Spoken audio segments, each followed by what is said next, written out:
qui se disait gazé par les forces de l'ordre pour faire un peu de com. Mais je sais qu'il n'avait personne dans ces contrées. Il venait occuper la voie publique, attroupement non autorisé, avec une vingtaine de véhicules et un camion de sonorisation pour perturber la tranquillité de la localité. Les ambulances ne passent pas, les voyageurs sont bloqués, ils sont sur la route avec leur vingtaine de véhicules, leurs camions de sono, et ils perturbent les villageois. La gendarmerie vient, leur demande de dégager. Ils refusent, les lacrymogènes tombent pour que la route soit libérée. Et demain, le lendemain, dans la presse, oui, tel candidat a été gazé. Mais moi, vous n'avez jamais entendu parler de El Hadji Diouf et de gaz. Parce que je suis juriste, je connais la loi, le droit. Quand je vais quelque part dans une ville ou une localité, je pars avec une seule voiture. Je pouvais amener une dizaine, une centaine de véhicules. Non, je n'étais pas en campagne électorale, mais en campagne de parrainage. La loi ne me permet pas d'occuper, la voie publique. Je pars avec mon chauffeur sans garde-corps, seul, parce que c'est la rencontre entre le peuple et moi, seul. Je vais voir si le peuple même, si le peuple de Koungheul, de Kaffrine, de Sédhiou, de Tambacounda va me recevoir, si le peuple de Diofior va me recevoir ou s'il va être hostile. Et quand je me présente avec ma voiture, les gosses viennent à l'entrée de la ville, ils me dirigent vers l'endroit où mes militants et mes sympathisants se sont regroupés pour me réserver un accueil chaleureux. Je viens et je trouve un monde fou, alors que je suis venu uniquement pour le parrainage, à Bandafassi, derrière Kédougou. On m'a dit que vous êtes le premier à venir ici. Parmi les candidats. Je crois que jusqu'à présent, aucun autre candidat n'a mis les pieds à Bandafassi. Tout de suite, nous avons l'ex-tiep, nous avons dit donc, ce qui s'est passé, et je l'ai dit, nul ne peut se prévaloir de sa propre turpitude. Nous, les candidats, nous avons accepté l'inacceptable. Dès lors qu'on parle de tirage au sort, on sort du domaine du rationnel. On sort du domaine du sérieux et de la rigueur. On est en plein dans la loterie. Tirage au sort. Mais c'est comme si les Sénégalais ne se rendent pas compte de cette idiotie. Tout le monde accepte d'être idiot. Y compris moi-même. Je n'aurais pas dû participer à cette élection. C'est comme si on nous a marabouté pour accepter d'être idiot. Personne n'a vu que nous allons vers une élection loterie nationale. Une élection présidentielle, loterie nationale. On va élire un président sur la base de la loterie. Ça risque de se produire. Des candidats sérieux, comme El Hadji Diouf, ont été victimes des doublons. Est-ce qu'ils sont responsables de ces doublons? Ce sont ceux-là qui ont parrainé El Hadji Diouf et qui ont parrainé d'autres candidats qui sont responsables et qui sont punis par la loi.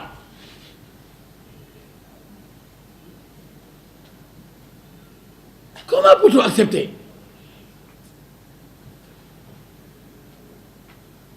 Cette grosse farce. 2 candidats ayant fait le tour du pays, ayant répondu à l'exigence de la loi, c'est-à-dire le dépôt entre 0,6 et 0,8%. Vous déposez 44 000, 55 000 comme nous, 55 000, 11 100 de plus. On nous dit oui, finalement, vous avez 6 000 et quelques d'éléments qui ne sont pas connus, qui sont inconnus du fichier électoral. 8 521 doublons. Finalement, pourtant vous avez une marge de 11 100, 6 plus 8, ça fait 14, vous avez perdu 14 000, vous allez chercher 3 000 et poussières. Nous revenons, nous déposons 8 500 au lieu de 3 000. Parce qu'on ne peut que remplacer le doublon et non les éléments inconnus. Donc vous avez le droit de déposer un nombre égal au nombre de doublons, entre guillemets. Parce que moi, je ne vois pas de doublons. On peut l'inventer. Je n'en sais rien. On peut l'inventer pour vous éliminer. Vous dites, vous avez des doublons. Vous êtes éliminés. Mais ça, c'est trop facile. Second tour, alors que je l'ai passé au premier tour, admis d'office. Et là, Dieu doit chercher moins de 4 000. C'est vrai. Je dépose 8 500.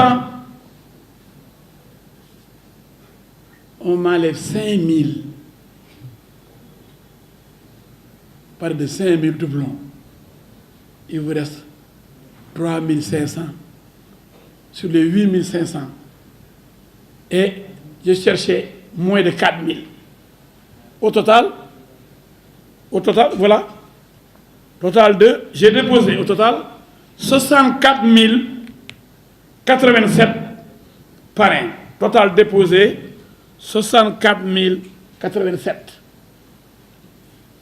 C'est pourquoi celui qui dit El Hadji dafa manqué le ba ne ko da ngay fen carrément ku taxoon dama manqué le rek da ngay fen billahi lan laa manqué la ñu laaj ma ñeent fukki junni ak ñeent ma joxe juróom fukki junni ak juróom ak juróom fukk ak juróom-ñaar fukk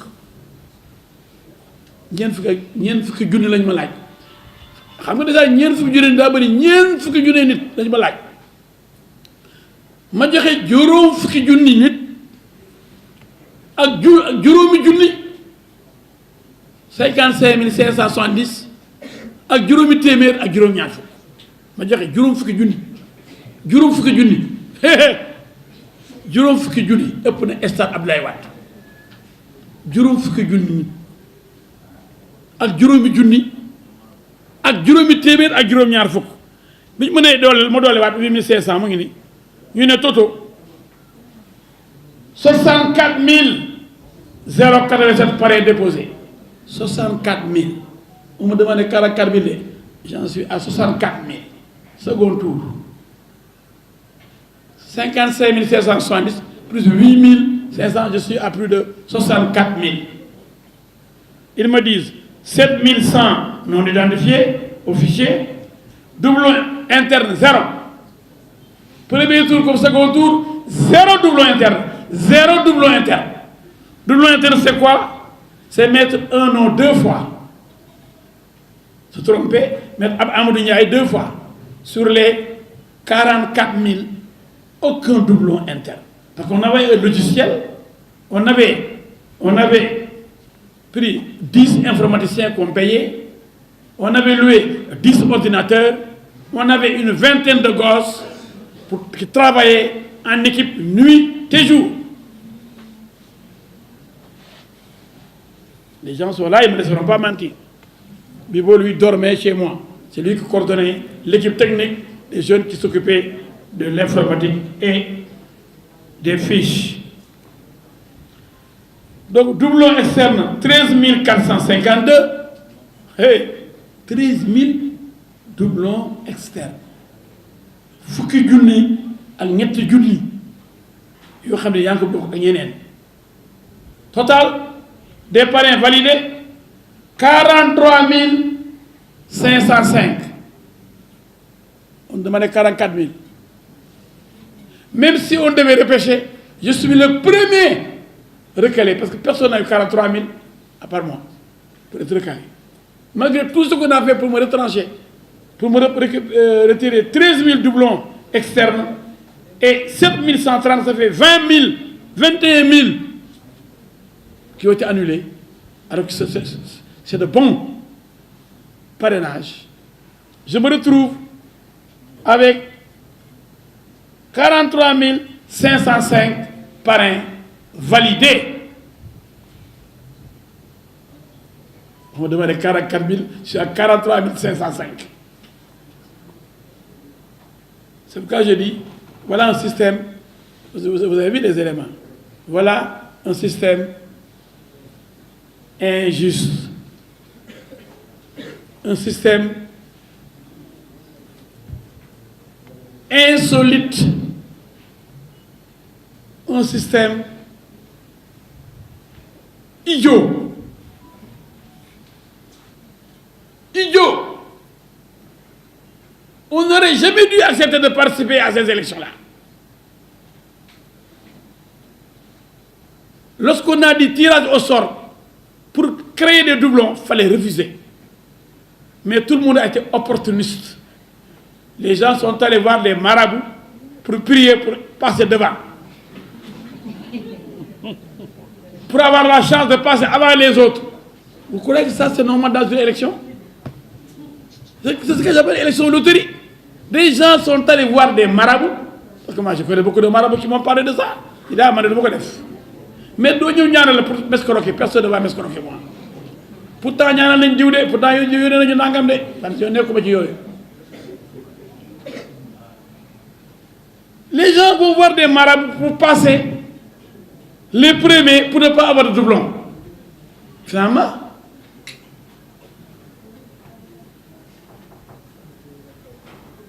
ce sont les doublons qui sont les ennemis des candidats.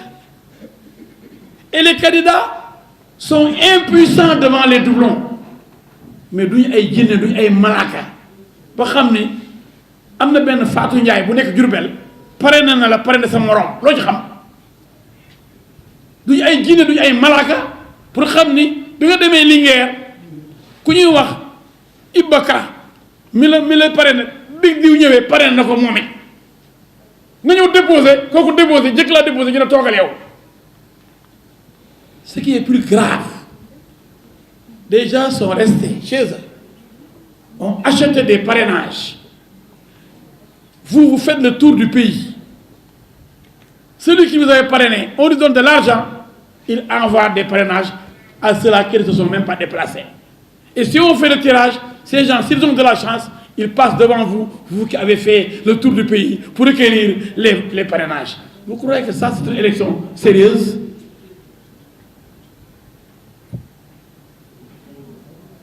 Ce que je dis là, malheureusement, c'est comme si on avait marabouté les Sénégalais pour qu'ils n'essaient même pas de comprendre. Tout le monde subit. C'est comme si les gens n'ont pas la capacité de rejeter, de dénoncer une élection loterie nationale. Tout le monde accepte quoi? Oui, 20 sont passés, oui, 21, oui, 93, oui. Personne n'est ici.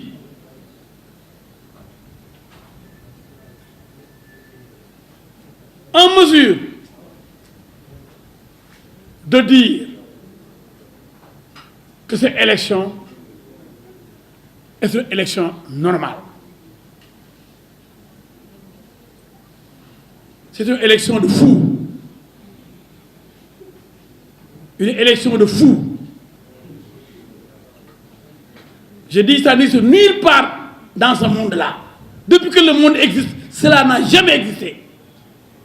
Parce que nous sommes aujourd'hui peut-être un peuple malade, incapable de comprendre, incapable de discerner, incapable de réagir pour dire non, arrêtez ce cirque-là. On n'acceptera plus des loteries, des tirages au sort pour passer avant. Hein, si quelqu'un passe, hein, alors que c'est le dernier à avoir peut-être le parrainage, vous avez été le premier à l'obtenir sur le terrain, il passe devant vous, monsieur, ah, vous êtes éliminé parce que l'autre là, qui est venu avant vous, a montré les mêmes parrainages, donc vous ne pouvez pas participer à ces élections. Mais c'est idiot! C'est idiot! On est malade et personne ne dit rien. Tout le monde reste mensonnier. Ah, on va voir quels sont les candidats qui vont passer aujourd'hui. Comment Diallo? Personne n'a plus de mérite ici qu'un autre candidat. Aucun candidat retenu n'a plus de mérite que les candidats de Calais. Il doit même avoir honte. C'est-à-dire que nous sommes 20 opportunistes, oui. Ils auraient dû dire non, on ne va plus participer à ces élections. Nous voulons nous rendre compte que ce système-là, le système de loterie, ne doit pas élire un président de la République. Les autres là qui sont recalés, ils ont des doublons. Nous aurions pu être à leur place. Si on nous avait appelés derrière eux, on aurait eu les mêmes doublons et nous ne serions pas là en train de compétir. Nous sommes un peuple de dof. Dof rek mooy xool élection yi naan 20 jàll na recalé wu kenn jàll amul Mali amul Burkina amul Ukraine amul Russie amul Inde amul Pakistan Sénégal réewu dof mooy def yëfu dof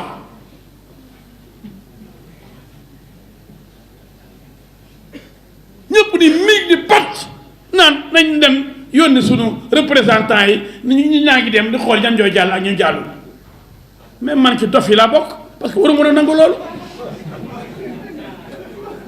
j'ai dit à commencer par moi-même je l'ai dit dès le début on n'aurait pas dû accepter de participer à ces élections-là depuis qu'on nous a parlé de tirage au sort donc de loterie nationale. Une élection loterie n'est pas une élection, c'est du n'importe quoi. Mais prenez par exemple Amadou Ba, prenez Karim Meïssa Wade, prenez Habib Sy. On a accepté leur parrainage. N'est-ce pas? Même Karim Wade, on avait accepté son parrainage. Parce qu'il a présenté 13 députés.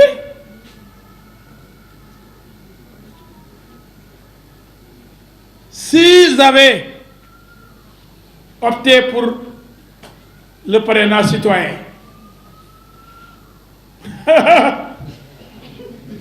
Amadou Ba aurait pu ne pas être candidat.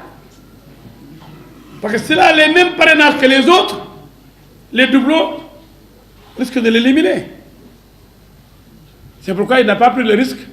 Malgré ces 3 millions de parrainages, il avait dit qu'il y avait 3 millions, 4 millions, il n'a pas osé prendre ces parrainages-là. Kermodov. Si le tirage l'amène derrière, il était très éloigné derrière. Amadou Ba. S'il a les mêmes parrainages que El Hadji Diouf, qui était 7e, il serait éliminé. Et ce serait grave qu'un pouvoir sortant ne puisse pas avoir de candidat à cause du tirage au sort et des doublons. C'est pourquoi ni Karim Meïssa Wade, ni Amadou Ba, ni Ousmane Sonko, ni Habib Sy n'ont osé aller vers le parrainage citoyen. Il n'y a pas de doute.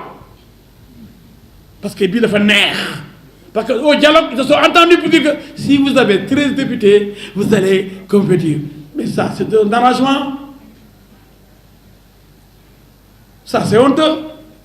C'est injuste. C'est de l'opportunisme de droite.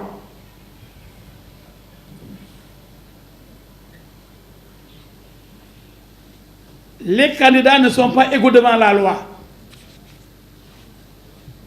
Pour l'option des députés, il n'y a pas de tirage au sort. Pour l'option des élus locaux, il n'y a pas de tirage au sort. Pour la troisième option, qui est la plus difficile, vous allez chercher 44 300 par an. Il y a après un tirage au sort pour éliminer les gens à cause des doublons dont les candidats ne sont pas responsables.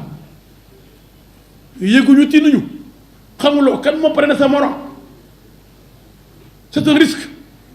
Et vous venez, ah, Djambar, qui a les gars à Bokatolo. Alors, il y a des députés, amul ci élus locaux yi amul tirage au sort. Est-ce que il y a pas une inégalité des candidats devant la loi? Dans le même système de parrainage, il y a injustice, il y a inégalité. L'option des députés, il n'y a pas de tirage au sort. L'option des élus locaux, il n'y a pas de tirage au sort. Mais l'option la plus difficile des parrainages citoyens, il y a tirage au sort. Malgré la recherche de 44 300 dans le pays. Ce qui est plus difficile que 13 députés quand même. Et dans cette région minimum, ce qu'on ne demande pas aux députés. À l'option des députés, on ne demande pas de région. L'option des élus locaux, on ne demande pas cette région. Mais l'option des parrainages citoyens, il vous faut assurer 2000 minimum dans cette région. Et ensuite avoir 44 300 à déposer. Vous déposez tout ça. On vous dit, quelque part, il y a Dieu qui nous roule. Loolu mooy lan. ñuy bëgg a dee tànqal di ñu naan El Hadj jàllul diw jàllul waaye yéen a ñeme yàlla man jàll naa romb naa jàll dégg ngeen ma def recours man damaa jàll daa maa teet dama jàll li ma la joxe naa ko je m'en fous bu ñu dofee réew mu dof mënu ma ci dara li ñu ma laaj 13 députés joxe nañ ko ma joxe ba ne question 44 300 ñu ne ma nuróole nga yàgg na Modou Ndiaye wala Lamine Ndiaye luy sama ngañ nekku ci man li ñu ma laaj joxe naa ko ndax am nga 7 régions joxe naa 8 régions yëpp 2000 kon gàcce ngaalaama li ñu ma laaj yëpp def naa ko barke alxuraan pour bokk ci élection yi système bi dof système bu njaaxum taxaw naan loo xam ne amul ci député yi amul ci élus locaux yi ñu ne yéen ñi wute woon ba sonn bokk nga yàgg Lamine Ndiaye am na yu ngeen nuróole waaw lu ma ci mën mu ngi mel ni on fait le baccalauréat. Le correcteur, l'enseignant qui est là pour corriger les copies, il est là. Un élève vient, candidat au bac, il dépose sa copie. L'enseignant corrige, c'est bon. Ce que l'on demande, par exemple, par rapport à un problème posé, la réponse est bonne. Vous passez. Un étudiant vient. On corrige sa copie, ah, vous avez trouvé. Mais quelqu'un était là avant vous, j'ai corrigé Modou Dien, sa copie, vraiment il a donné la bonne réponse, donc il passe, il obtient le bac. Toi tu as donné la bonne réponse, mais comme tu viens après Modou Dien, toi Ibrahima Ndiaye, tu es recalé. Ah, vous avez trouvé ce qu'on vous a demandé? dama bëgg mu leer ci bopp nit ñi yëfu dof yi def dañ la laaj dara nga trouvé ko ñu jox la sa baccalauréat keneen ñëw trouvé ñu ne ko ah ki ma njëkk a corrigé trouvé na ko kon yow doo jàll loolu kan moo ko mën nangu yëpp Sénégalais yi yéen ma dégg yëpp noonu la ñu recalé doublon yi moom noonu la dem te moo ñoree bañ dee diñ la laaj ci examen bi am nga ko ba ëppal ko ñu ne am nga ko de waaye bi ñu corrigé am na ku njëkk a ñëw am li nga am ci li ñu laaj lañ ko laaj ñu ne yow trouvé nga lañ la laaj mais am na ku la jiitu trouvé na ko kon moom mooy jàll am licence yow doo am licence wala mooy mu am master 2 yow doo am master 2 wala moom mooy am baccalauréat yow doo am baccalauréat mais gars yi kañ lañ dof ñëpp nekk dof réew mi yëpp dof kenn du xool yëfu dof yooyu ñuy def bopp yëpp àndandoo dof di nangu yëfu dof la folie s'est emparée de ce pays on a perdu la raison subitement on nous a maraboutés je crois que le pays a été marabouté les gens me regardent comme si ce que je dis là était extraordinaire c'est tellement simple à comprendre pourtant vous demandez 1000 points pour avoir le bac vous avez 1000 points. On dit, bien, quelqu'un vous a devancé, il a eu 1000 points pour vous. Mais donc, vous n'aurez pas le bac. Mais il y a des affaires, il y a des affaires. Ligne la laaj am nga ko nga war a am diplôme bi ñu ne non ki ñu ko corrigé avant yow trouvé na kon yow doo jàll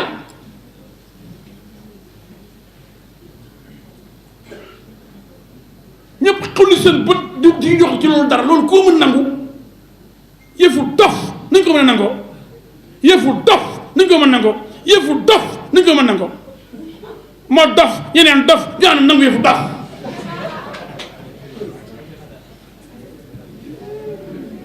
waru moon bokk ci élection yi li mu demee 15 jours war soxna bokk ci élection yi élection dof ku ci bokk da ngay nekk dof nooy fa conséquent bu fekkoon dañoo dem wóor amu ci dara ñu ne ah vraiment ñun daal nekkee ñun Sénégalais bëgguñu ñu nekkee ñun mënuñu sax am parrainage bi ñu laaj ñun daal bu yeboo toog boo demee wëri amuloo doo toog waaye ndeysaan boo wëree am ba am lu ëpp li na laaj est-ce que war ngaa toog gars yi da ngeen ma wuyu ñu laaj ne ñeent fukki junni ak ñeent nga duggee juróom fukki junni ak juróomi téeméer ak juróom-ñaar fukk 55 570 dina la 8500 doublons 8000 bi muy bàyyi la rek parce que après 40 000 la ñu laaj ci premier tour bi ko ci am 48 000 la jàll nañ ñu ne ñu 6 000 fii identifié sur le fichier électoral xam nga lii ay caaxaan la loolu laa bëggoon mu leer ci bopp sénégalais yi ba la ñuy wër di wax am ñu fi nekk di fen ak di yàq der te duma seen morom billaahi ñii ñuy wax fii ñuy dem buñ demoon bu dugaleen ndax fi ma jaar war naa ne dime naw teg na ko fi ma jaar lycée université gouvernement assemblée nationale l'homme du 23 juin li ma liggéey ci réew mi kenn ci ñoom jaaru ci man dama am jaar-jaar yeewuma rek am ay milliards rek ni ay baadoo la fi nekk dama jël réew mi seen kaw ay faqir la fi nekk amuñu luñu lekk il faut ma nekk président xeeb naa leen maa leen gën ku yeewu am milliards yi maa leen gën quoi yéen daal ay xar ngeen ay ginaar ngeen maa leen moom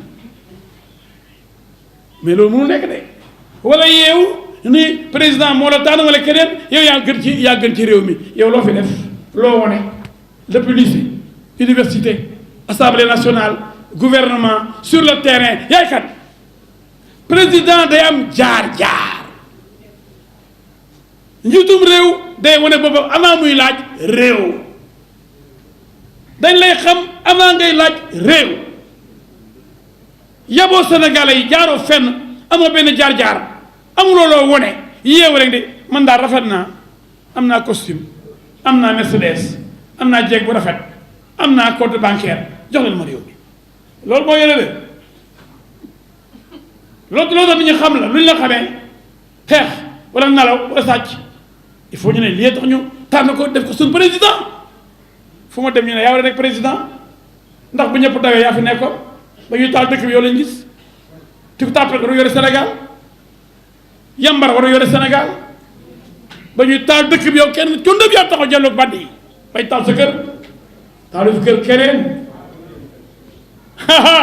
kii jàlloog band yi ba band yi complot pour taal këram xam nañ ko ki doon duma band yi di leen duma bañ da ko yàq lu mel ne xamee da ko dalee Canada da ko dalee Amérique seen band yooyu di nekk ci net bi saaga nit ñi da ko dalee kooku nekk Paris ak seen groupe bi nekk fi Sénégal suba ngoon ñu ngi may saaga internet bi di ma fenal di ma sosal foog damay dellu ginnaaw mukk bay dóor rek jàlloog ñoom rek ñu ne buñ taalee këram mu daw mu gën a jàlloog ñoom rek su réew mi di ko yox tapet ndax léegi jihadisme salafisme reykati nit ñi ma ni salafiste yi rebelle yi reykati nit ñi ñoo bëri ci Afrique surtout suñu zone bi ceinture de feu ku ne amul fit amuloo xam-xam amuloo jaar-jaar mënuloo yore suñu réew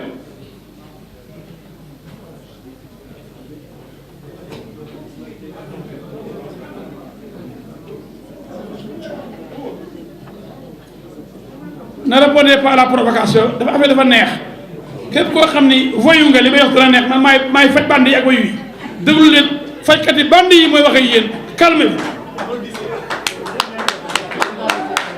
tàccu leen loolu tàccu leen militants yi tàccu leen xam ngeen fu ma jàkkaarloog band yi rek ñu daal di jaxasoo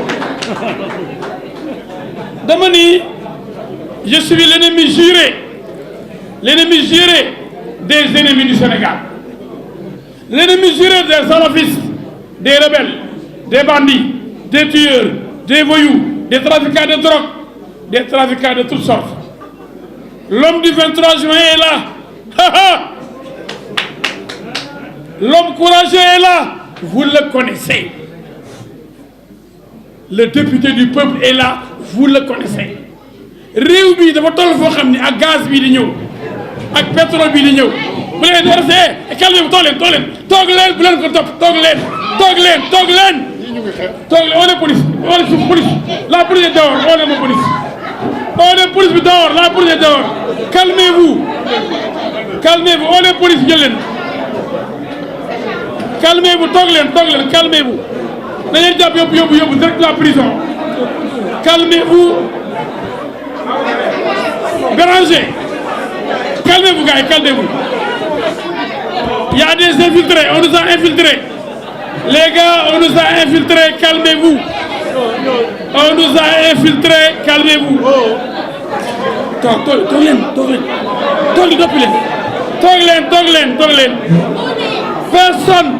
Personne ne peut nous perturber. Calmez-vous. On va les envoyer à la police tout de suite, calmez-vous. La police arrive, calmez-vous les gars. Calmez-vous, les bandits seront arrêtés immédiatement. Calmez-vous. Je les comprends, ils nous ont infiltrés. Mais calmez-vous, on va continuer. Li may wax du neex bandit, li may wax du neex voyou, li may neex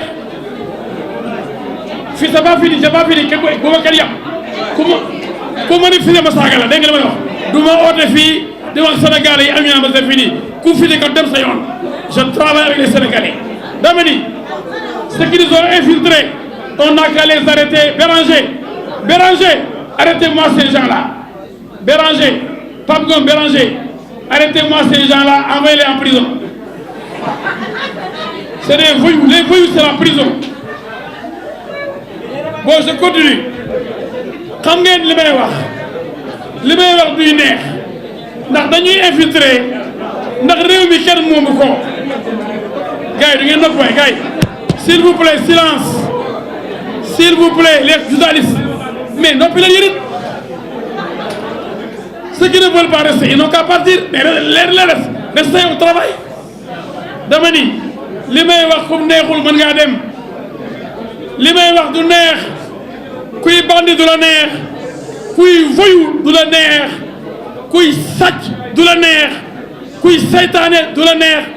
L'homme du 23 juillet est là, l'homme de vérité, vous le connaissez. Personne ne peut m'impressionner. Calmez-vous donc, je continue.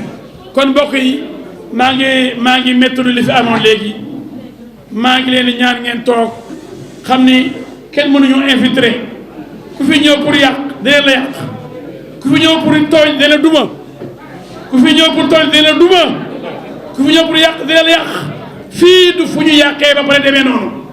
ku fi ñëw pour décorer di la duma di la ñaf donc je continue. Sénégalaises et Sénégalais, c'est vrai que l'heure est grave. réew kenn du ko jël ci xooxatal nit réew kenn du ko jël ci nappaate réew kenn du ko jël ci jaay doole nit ñi kenn moomu leen da nga leen di neex ñu voter la mënu leen a jaay dara tous kenn mënu fee jaay dara kenn moomu fi kenn mënu fi ñëw di jaay doole kenn. Ceci étant dit ñu del dorow yoo ñen parce que ñun duñu ay tapet ñun duñu ay yambar ñun ku ñu tooñ ñu duma la ku ñu saaga ñu yar la ku fi jël def ko dañu rëq sa ndigg. Il faut que ça soit clair. C'est le candidat de la sécurité. Ce n'est pas pour rien que je m'étais autoproclamé candidat de la sécurité. xale buy réew du dama lay duma mag mu réew mu duma la ku dof la ñu faj la loolu moo tax a jóg. Maintenant on revient au parrainage et à l'élection. Je n'ai pas fait de recours pour ne pas être ridicule. J'ai dit qu'on n'aurait pas dû accepter le tirage au sort. Nous l'avons accepté. C'est un tirage au sort injuste et inacceptable. Pourquoi maintenant faire de recours?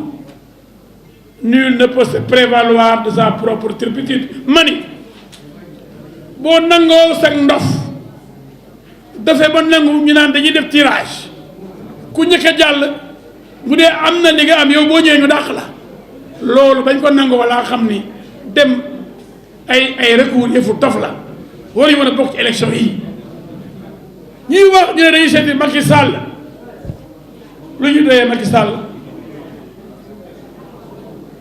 mais ñi waxoon ne Macky Sall daa dugal loxoom ci justice bi Macky Sall mooy manipuler justice ñooy dem ni Macky Sall waxal ak conseil constitutionnel mi nga xam ni mooy justice waaw gars yi Sénégal yi kañ lañ leen liggéey ba ñu dof sama gars yi demoon seeti Macky Sall dañoo daanu complètement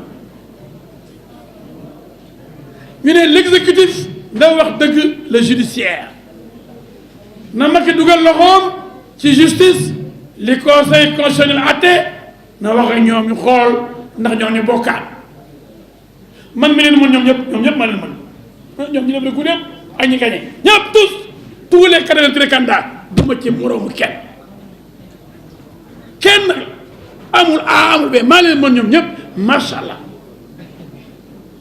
ndax li ma am ci parrainage sur le terrain amuñu ko image yi ma bëggoon a wane ndeysaan te mun mu ko wane métti na ma lool ndax Café de Rome dañu défaillant Café de Rome dañu défaillant tey xaw ma ndax xaw ma complot la xaw ma kenn du xam li ma leen a wane tey ngeen fi ko teg seen bët wallaay da ngeen jommi kon dëkk Paul dëkk may toj di dem dafa neex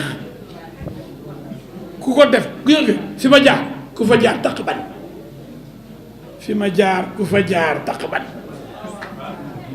yomb na da nga am say télévision am say site internet am sa xaalis ñu di répéter chaque jour ñu foog ni am nga nit fekk presque am réseaux sociaux nga am amaloo xol yi je suis le président des cœurs le candidat des cœurs le candidat des Sénégalais qui m'ont vu les défendre nuit et jour dans ce pays bi mu méttee ba métti maa fi nekkoon kon golo yi cëppi nañ toog golo yi duma seen moroom bi mu méttee ba métti benn nit lañ gis bu taxaw nekk le général El Hadji Diouf défenseur du peuple sénégalais ngeen foo ne Sénégal yi dañoo def ma jàng ëpp leen xam-xam avocat international ancien ministre ancien député du peuple l'homme du 23 juin celui qui est proche des populations le candidat de la sécurité may laaj réew mi ñuy hésité ti ma mën leen ñoom ñëpp